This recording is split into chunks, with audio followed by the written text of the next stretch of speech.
Assim, a questão da escola pública o pessoal defende, tá certo, tem mais é que defender mesmo, porque se não tiver a escola pública, o que que vai ser dessas crianças, dessas famílias aí pelo mundo afora? Mas, ao mesmo tempo, como é que eu vou explicar? A gente sabe, ela traz muito uma função social. E o fator educacional, assim, ao longo da história, assim, da educação, foi se lutando para colocar essas crianças todas na escola. E aí colocaram todas, digamos, é quase 100% de crianças que frequentam. Mas e agora para dar conta disso tudo? E aí estão enchendo a escola de responsabilidades, o professor numa sobrecarga. O professor que faz bem o seu trabalho, ele adoece. E assim, ó, estudo de caso. São uns 15 anos que eu tenho de experiência. Faz 11 anos que eu estou na escola particular. E comecei como ACT, tenho 11 anos de efetivo, 10 anos de efetivo no Estado. E por que que o meu trabalho aparece num local e no outro? Ah, porque ela se dedica mais num do que no outro. Não necessariamente. É claro que os recursos, as condições que você tem no ambiente nem sempre vai ser o que você tem no outro. Mas a metodologia, a forma como você trata, como você lida com o ensino é o mesmo. E por que que não surte efeito? Na escola particular, os pais acompanham, quase não falta. Por quê? Porque a escola cobra. Na escola pública, tu tem que esperar fechar 5 dias alternados de falta ou 3 consecutivas para poder ser acionado o conselho, mas ainda assim a orientação é que a escola primeiro tente contato com a família para saber o que aconteceu. Nesse meio tempo, tem criança que às vezes falta metade do mês. Vai ter o mesmo resultado de aprendizagem também? Então, quando eu falo da família, é na família como um todo mesmo, faz toda a diferença. Toda a diferença. É bem surpreendente mesmo. De fato. A experiência te traz isso. E agora a gente já vê um monte de estudo aí trazendo a participação da família, né? Essa literacia familiar, que o próprio governo, o governo anterior até trouxe, o MEC tem aí uma página que fala, con, conta para mim, que é essa orientação para as famílias participarem mais do vocabulário, do desenvolvimento da criança, estimular que, independente do seu conhecimento, você pode fazer com que seu filho se desenvolva. Ah, eu sou semi-analfabeto, mas você pode estimular o seu filho também, usando as estratégias corretas. Então, já tem estudos aí, bastante, trazendo isso à tona. E esses estudos mais particulares, né, que a gente vê aí hoje, a internet traz muito disso, muitos métodos e estratégias alternativas. É isso que eu estou trazendo, porque se a gente trabalha numa escola privada com 93% de efetivação de alfabetização, uma turma de 30, eu tenho 28 ou 29 crianças que são entregues, alfabetizadas para o segundo ano. Por que que na escola pública apenas menos de 60%?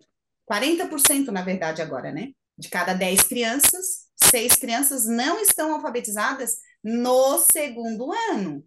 E eu estou falando aqui de um resultado de escola privada de turma de primeiro ano. Ela seria avaliada aí no final do segundo ano.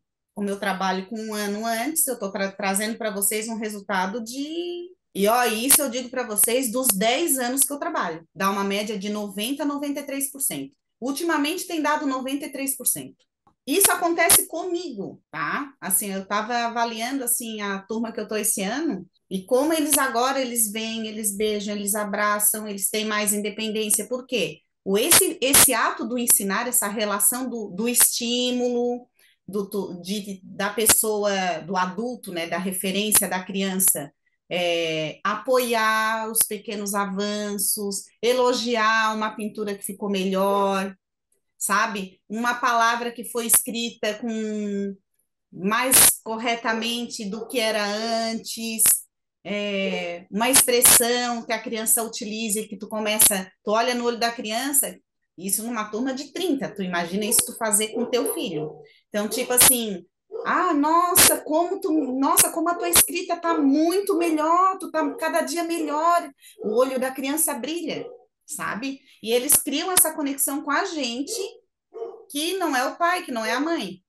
Tu imagina isso com um pai e com uma mãe. E aí foram inquietações aí que foram surgindo. E a resposta é o que eu trago hoje. A participação da família é o principal. Porque, mas você está dizendo que se a família não participa, a criança não aprende? Vai depender, vai depender. Se essa criança tiver um potencial cognitivo muito bom, ela até dá conta, mas ela poderia ser melhor. Porque a sala de aula, ela não te permite desenvolver todas as habilidades, você foca em uma de cada vez. Agora, imagina o dia a dia da criança com a família, e essa criança está sendo estimulada a falar, a se expressar, a questionar quando não entende. Uma sala de aula com 30, 40 crianças, dependendo da escola, nem todas as crianças vão ter vozes o tempo inteiro. A gente sabe que a formatação da sala de aula, ela é arcaica, continua sendo a mesma. Quando você mostra uma foto da sala de aula de 1900, lá vai bolinha, e as de hoje, o que tem de diferente? A mobília é mais moderna, de repente um pouquinho mais colorida, mas a estrutura é a mesma, né? O professor na frente, as carteirinhas enfileiradas. Mas faz trabalhinho em grupo, mas depois separa. Mas faz atividades fora, mas a estrutura é a mesma, né? E o tempo todo essa criança também não tem essa possibilidade de desenvolver o vocabulário. Então, tudo isso que precede a educação formal, ela é muito importante. E claro que o acompanhamento da família também, depois na trajetória escolar do filho, porque a criança, ela percebe quando isso é valorizado pela família. Isso não é regra. Uma criança que não tem uma família, por exemplo, que não estimula da forma adequada, mas a família não dá suporte, mas essa criança é tão boa na escola, sabe essas falas do dia a dia? Sim, mas não é muito raro. A tendência é o contrário. O que mais acontece é ao contrário. Então, é uma criança que não se preocupa em ter um material bem cuidado, é uma criança que não está tão atento, não é tão interessado no que a escola está ensinando, porque ele tem outros interesses, a família também não se importa tanto, mas foi algo que foi crescendo dentro de mim e me incomodando, sabe? Porque você se frustra, assim. Você tem dois vínculos exercendo a mesma função. Por que tanta diferença? Por que que não flui da mesma forma? Tem questões de estrutura? Até tem. Tem questões de apoio humano? Também tem. Quando tu tá na escola particular, tem toda uma rede por trás do professor. Então, o professor ele não está sozinho nessa caminhada, ele tem uma estrutura montada que não é para ele, é para a criança, né? É para o desenvolver daquela criança. Então, assim, eu tenho orientadores que acompanham, que sabem a situação de cada criança, sabe pelo nome da criança. Eu tenho uma gestão escolar que preza por uma estrutura que dê suporte e para que esse professor faça o seu melhor lá dentro. E tem uma estrutura de acompanhamento familiar. Tipo, ei, pai, vem aqui. O que está acontecendo? Seu filho emocionalmente está apresentando isso. E o pai vai. Por quê? Porque ou ele está pagando ou ele tem uma bolsa. Na grande maioria. Mas se ele paga é porque ele se preocupa. Mas ele também, às vezes, precisa ser cobrado. Na escola pública, o que acontece? Eles chamam os pais, se o pai não vai, ele fica de mãos atadas. Aquela criança que faltou, você pede para vir, ele vai, mas aí ele vai 2, 3 dias e falta de novo, porque não tem uma rede de apoio também para essa família. Em alguns casos, a escola é só para cumprir uma obrigação, porque a criança tem que estar na escola, na família às vezes não apoia de fato. E aí, mas é a grande maioria? Não, mas isso compromete todo o trabalho do professor. E o que acontece? Se tu tem uma turma de 30 crianças, que tu tem 15 situações de muito alerta, e aí você precisa estar indo e vindo nesse conteúdo, nesse conhecimento, nessa aprendizagem, e tem um outro grupo que precisa ser estimulado a avançar, a melhorar essa aprendizagem, a se desenvolver, o professor fica num vai e vem.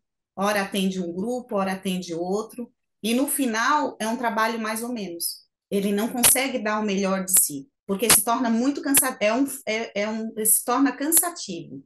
Por exemplo, se eu vou na biblioteca, eu tenho uma bibliotecária na escola particular, e ela já fez um horário que toda semana meus alunos vão lá pegar livros. Então, ele tem um ambiente estruturado, eu tenho que levá-los.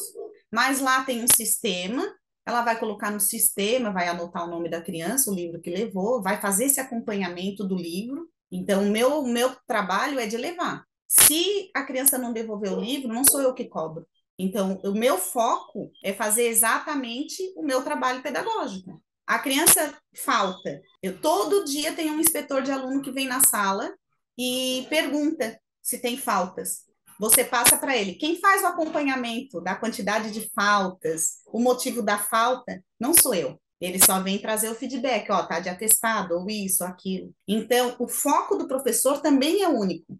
Agora, lá na escola pública, a biblioteca está fechada, apesar de ter bastante título, o professor é que leva, às vezes fica um tempão atrás da chave da biblioteca, precisa marcar os livros com o nome da criança. Então, aquilo que era 15, 20 minutos do teu período se torna uma hora, porque você vai fazer tudo sozinho. E depois você ainda tem que controlar quem trouxe e quem não trouxe.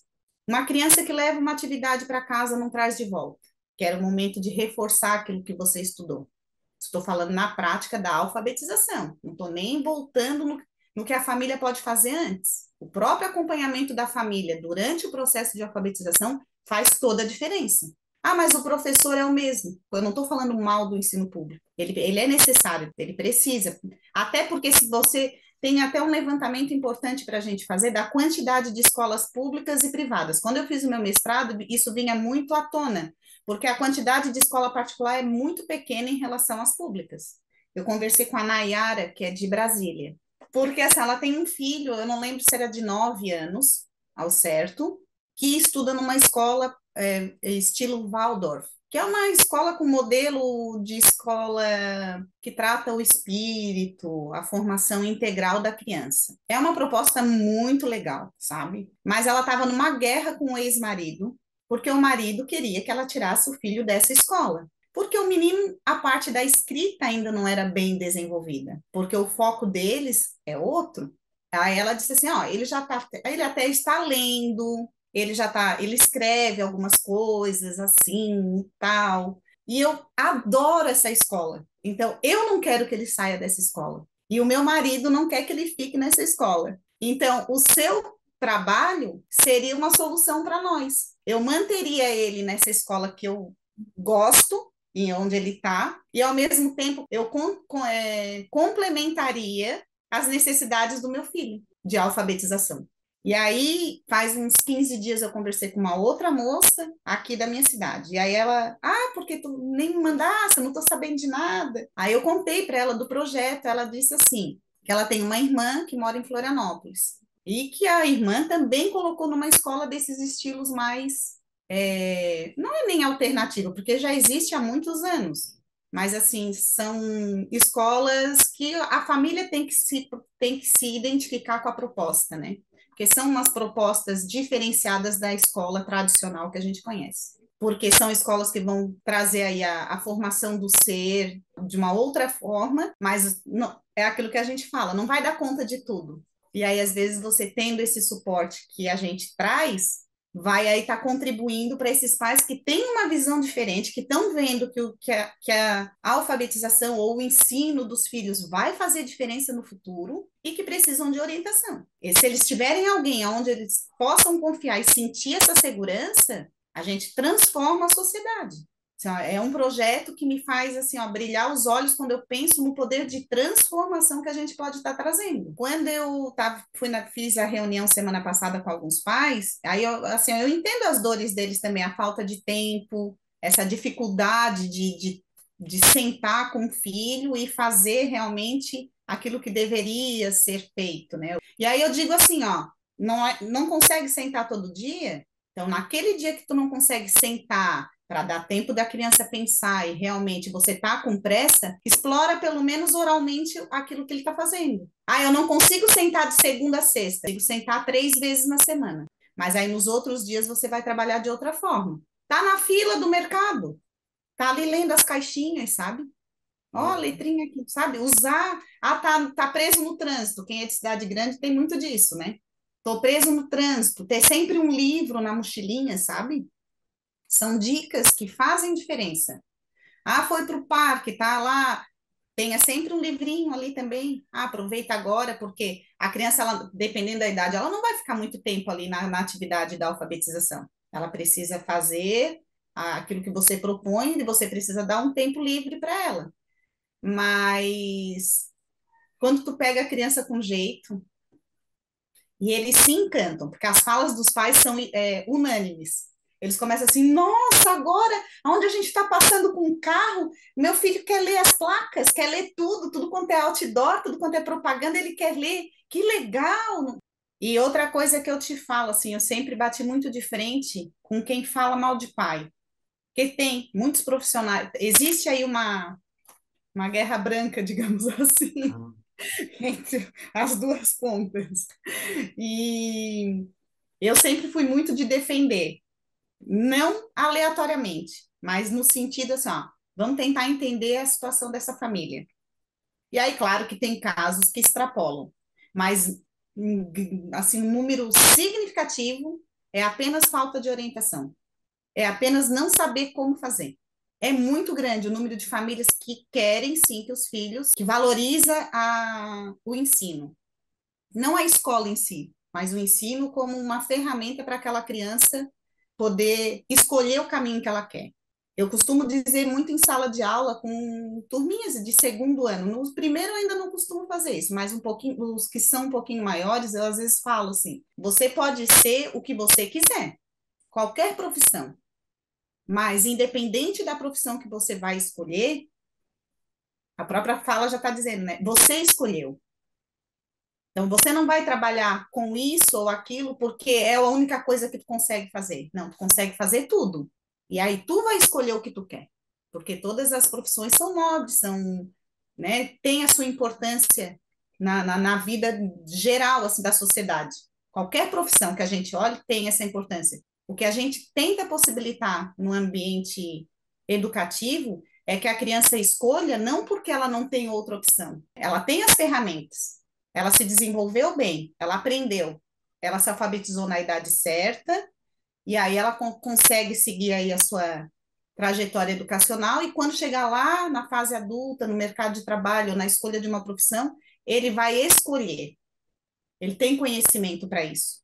Isso eu falava para o Exato. meu filho quando ele já estava no ensino médio, se bem que ele era um bom aluno, assim, nunca tive problemas, assim. Passou uma fasezinha meio difícil, mas é em função também da separação, né? Coincidiu bem a mesma época. Mas ele sempre foi muito bom aluno. Então eu digo para ele assim, ó, não importa a profissão que tu escolhe, que tu escolha, mas tu vai escolher. Ele era muito, se tu quiser ser médico, tu vai ser médico, se tu quiser, porque tu tens condições e tu tens aí a ferramenta para ser o que tu quiser ser.